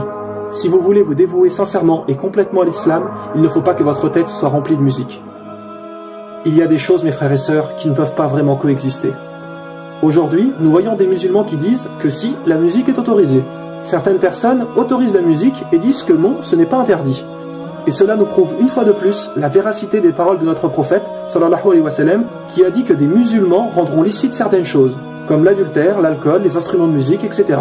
Et le messager d'Allah, sallallahu alayhi wa sallam, a bien dit, il y aura des gens de ma communauté qui rendront licites ces choses-là. Donc, des musulmans. Alors aujourd'hui, quand vous voyez des musulmans dire que la musique est autorisée, vous avez donc, comme il est dit une fois de plus, la preuve de la vérité des prédictions du prophète, sallallahu alayhi wa sallam. Celui-ci nous a bien mis en garde que des musulmans rendraient licite ce qu'il a interdit. Et le prophète Mohammed, sallallahu alayhi wa sallam, a bien dit, celui qui dit sur moi ce que je n'ai pas dit, qu'il prépare sa place en enfer. Donc, ne dites surtout pas que le prophète a autorisé la musique. Car il a également dit, un mensonge sur moi n'est pas comme un mensonge sur un autre. Celui qui ment sur moi volontairement, qu'il s'apprête à occuper sa place en enfer. Ce qui bien évidemment est logique, car raconter un mensonge sur quelqu'un est déjà extrêmement grave, mais sur le prophète encore plus. Si par exemple vous dites quelque chose à quelqu'un qui est faux, il va le faire pensant que c'est le prophète lui-même qui l'a dit, puis il va le dire aux autres qui vont le faire et le redire, etc. Et suite à cela, peut-être que des milliers de gens vont commettre une innovation pensant que le prophète l'avait autorisé. Et cela va mettre le doute dans le cœur des musulmans. Imaginez donc les conséquences après. Donc faites toujours très attention quand vous parlez de religion à être sûr de vous. Ne mentez jamais volontairement. Après, il faut savoir que la musique n'est pas le pire des péchés non plus. Mais le prophète Mohammed, sallallahu alayhi wa sallam, est le dernier des prophètes. Et devait donc nous avertir d'absolument tout ce qui peut être bien et pas bien. Du plus petit péché au plus grand. De manière à ce qu'au jour du jugement, on ne puisse pas dire « Ah ça, on ne le savait pas ». Maintenant, même si la musique n'est pas le pire des péchés, il faut bien comprendre cependant que celle-ci vous éloigne de la religion. Elle distrait l'esprit et est utilisée par des mécréants. Donc son mal peut avoir de grandes conséquences, car si elle vous éloigne de la religion, ce qui est derrière peut être très grave. Tout ce qui vous écarte du chemin d'Allah est à jeter, et tout ce qui vous en rapproche est à suivre. N'oubliez pas la parole du prophète sallallahu alayhi wa sallam lors de son dernier sermon. Il a dit « Je vous laisse derrière moi deux choses, le Coran et la Sunna, et si vous les suivez, vous ne vous égarerez jamais. » Attention, nous ne disons pas que ça y est, vous ne pouvez plus aller faire les courses dans les supermarchés parce qu'il y a de la musique par exemple. Parce que là, ce n'est pas vous qui avez voulu en écouter, vous comprenez. Le but d'aller dans les supermarchés est d'aller faire vos courses et non d'écouter de la musique. Et ce qui compte, c'est ce qui est fait de votre propre volonté. Dans un supermarché, ce n'est pas vous qui mettez la musique, c'est d'autres gens. Par contre, quand vous mettez de la musique chez vous, quand vous en mettez dans votre propre voiture, etc., là, c'est vous, de votre propre volonté, qui la mettez pour en écouter. Sachez qu'il y a encore plein d'autres raisons de pourquoi la musique est interdite, mais nous n'avons pas le temps de tout mentionner. À vous de faire votre choix.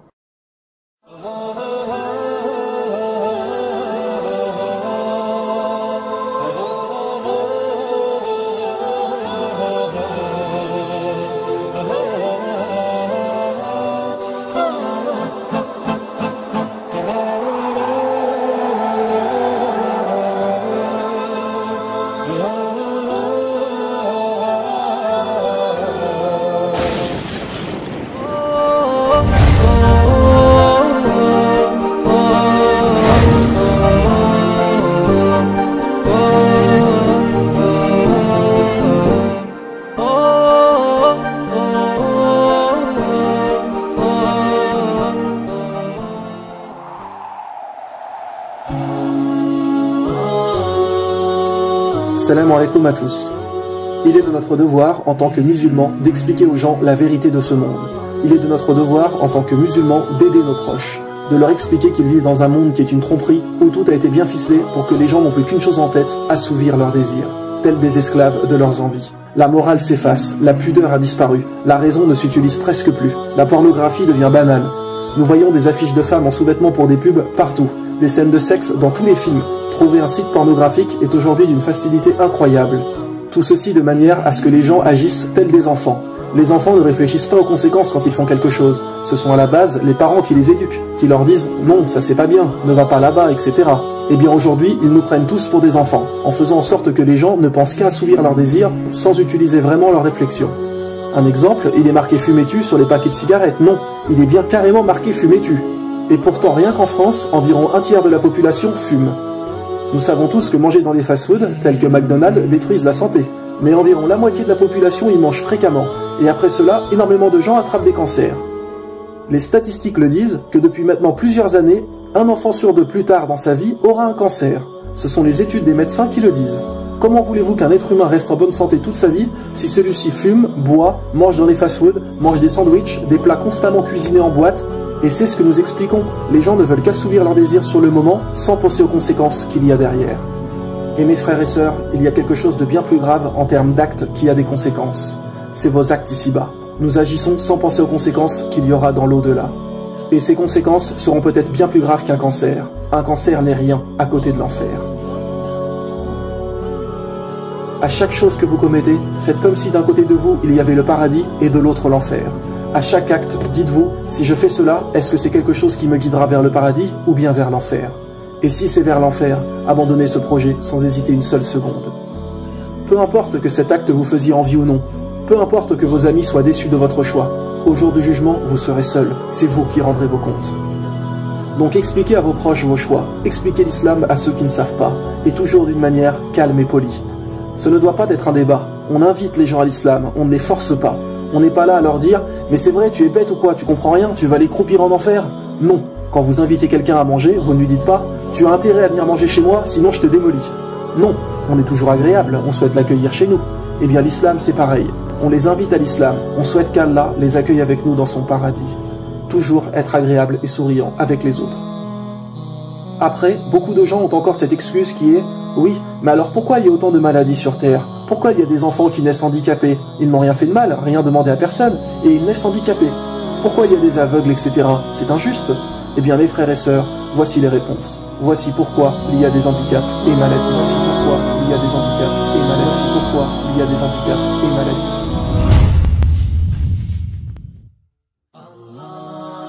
Les gens se posent parfois la question, qu'en est-il des personnes qui ne peuvent pas comprendre l'islam? Par exemple, les gens qui sont fous, qui n'ont pas la raison et qui sont complètement handicapés mentalement. Ils n'y sont pour rien s'ils n'ont pas la raison et donc s'ils ne peuvent pas apprendre l'islam. Alors pour commencer, il faut rappeler que tout le temps, à chaque instant, chaque être humain a deux anges qui le suivent sans arrêt et qui notent tous ses actes. L'un à sa gauche, l'autre à sa droite. L'un des deux anges note le bien et l'autre le mal sur des livres. Et ce sont ces livres qui au jour du jugement feront rentrer la personne au paradis ou en enfer. Si le livre des bonnes actions est le plus lourd, la personne ira au paradis. Et si c'est l'inverse, celle-ci ira en enfer. Mais sachez bien que les deux anges notent chaque fait et geste, chaque parole, tout dans les moindres détails. Coran, chapitre 43, verset 80. Ou bien escompte-t-il que nous n'entendons pas leurs secrets ni leurs délibérations, mais si nos anges prennent note auprès d'eux. Ou bien Coran, chapitre 50, versets 17 et 18. Quand les deux recueillants assis à droite et à gauche recueillent, il ne prononce pas une parole sans avoir auprès de lui un observateur prêt à l'inscrire. Maintenant, il faut savoir qu'il y a trois cas où les anges ne notent pas. Ils ne notent pas les actes de la personne. Le premier cas est quand une personne dort. Là, les anges s'arrêtent de noter car la personne n'est plus consciente de ce qu'elle fait. Si par exemple vous parlez dans votre sommeil et dites une insulte, vous n'y êtes pour rien. Donc bien évidemment, les anges ne notent pas. Le deuxième cas est pour les enfants jusqu'à l'âge de la maturité. Donc jusqu'à ce qu'un enfant soit pubère, ses actes ne sont pas comptabilisés. Car avant la puberté, un enfant n'a pas toujours bien conscience de ce qu'il fait. Et le dernier cas justement est pour les gens qui n'ont pas la raison. Tous les gens handicapés mentalement qui ne sont pas capables de comprendre les choses, les anges ne notent pas leurs actes tout au long de leur vie. Alors les gens se disent souvent, mais alors s'ils n'ont pas de test sur terre, comment se passera leur jugement? Eh bien sachez que le prophète, sallallahu alayhi wa sallam, a dit que les personnes qui n'ont pas pu comprendre l'islam seront testées dans l'au-delà.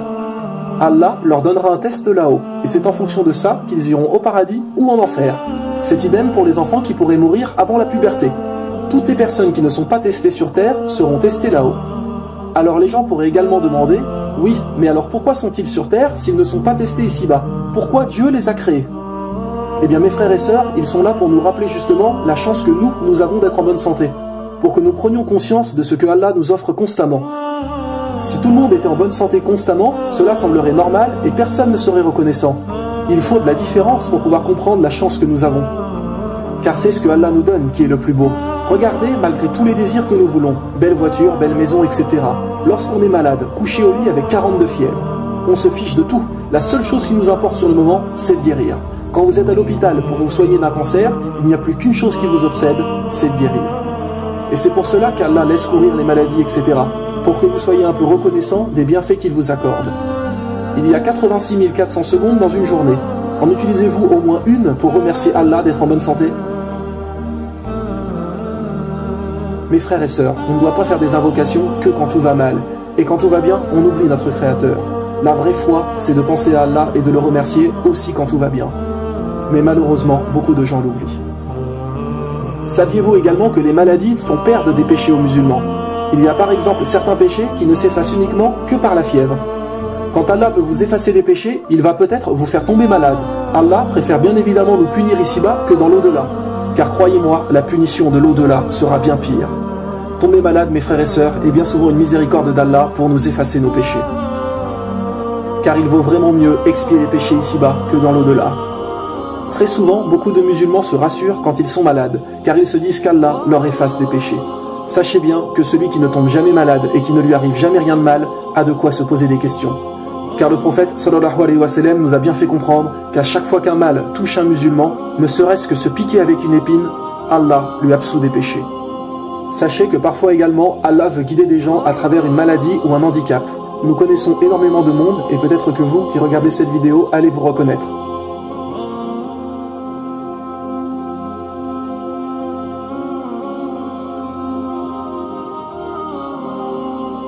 Par exemple, il y a un homme qui suite à un accident de voiture est devenu handicapé avec de gros problèmes respiratoires et cette personne avant son accident n'était pas vraiment dans la pratique religieuse et à présent, suite à son accident, il ne loupe presque aucune prière à la mosquée.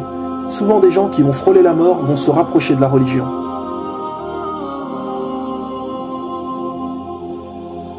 En réalité, mes frères et sœurs, en y réfléchissant sérieusement, eh bien, être handicapé est souvent bien préférable que d'être en bonne santé. Car quand on est handicapé, on ne fait presque aucun péché. On ne peut pas aller en boîte de nuit, pas aller dans des endroits interdits, coucher avec des filles ou des garçons à tout bout de champ. Et ce sont très souvent des gens handicapés qui sont très pratiquants. Réfléchissez-y sérieusement, mes frères et sœurs. On sait en réalité que cette vie n'est qu'un test et est complètement inutile. Tout est provisoire ici-bas. Donc si par exemple je vous disais que vous seriez handicapé, très malade, etc. pour une journée entière, et les 70 ou 80 années qui vous restent à vivre, vous vivriez dans le bonheur, que choisiriez-vous? Tout le monde choisirait bien évidemment d'être malade une journée et d'avoir ensuite 70 années à être comblé.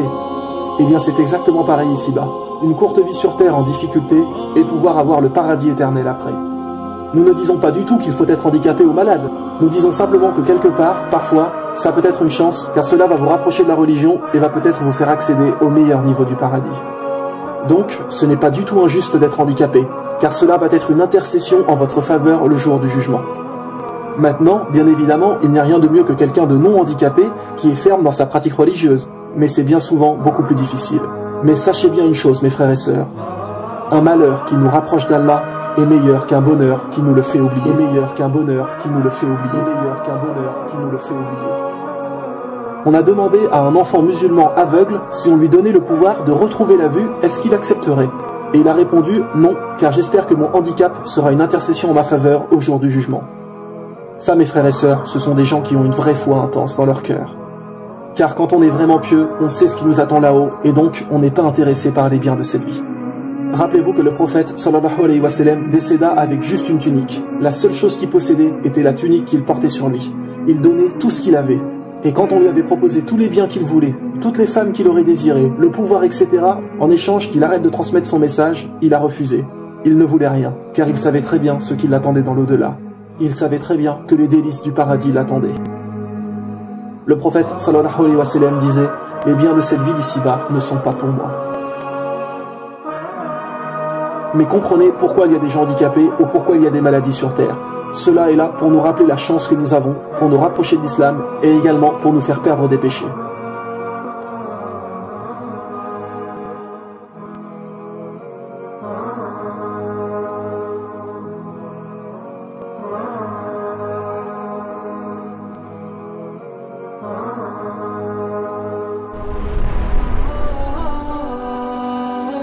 Coran, chapitre 29, verset 2, est-ce que les gens pensent qu'on les laissera dire « nous croyons » sans les éprouver?